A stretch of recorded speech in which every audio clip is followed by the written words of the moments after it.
боланы, жас келінге мен бүгін арнамақпын бұл әнді. Елімнің боланы, елімнің боланы, жас келінге мен бүгін арнамақпын бұл әнді.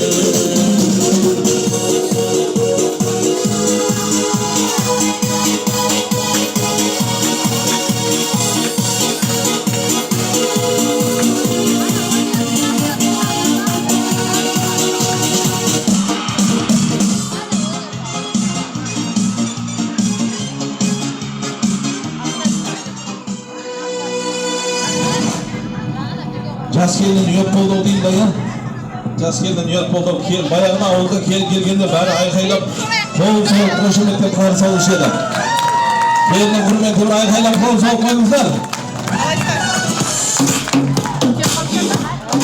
Бақтар ағамызға, Балзия жеңгемізге той келін құтты болсын дегендер айқай шу бар ма?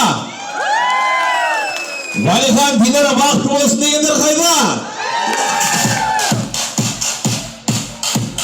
Әдетім бар, той бастайтын әуел баста сұлу сөз жарасады қарындасқа. Шабытым еліп көкірегіме желберген соң, бұл беташар тойда ағайын кім бастайды менен басқа. Бүгін тарихта өз орны бар, тұғырын кең жайған тарқа тамырлы, сіргелі қайшыл елінде, рахметті біздің әлім ағамыздың шаңырағына барлықтарыңыз қош келдіңіздер. Бүгін әке болып, бауыр болып, Бақтар ағамыздың басшылығында Балзиядай жеңгеміз келін түсіріп, қуаныш ішіне сыймастан қуанышты бөлісіп отырған жағдай бар. Келін түссе келіннің аяғынан, қойшының таяғынан деген жастар бақытты болсын. Бүгінгі Валихан балаларыңыз, немерелеріңіз, Динара келіндеріңіз бақытты болсын. Келген Динара келіндеріңіз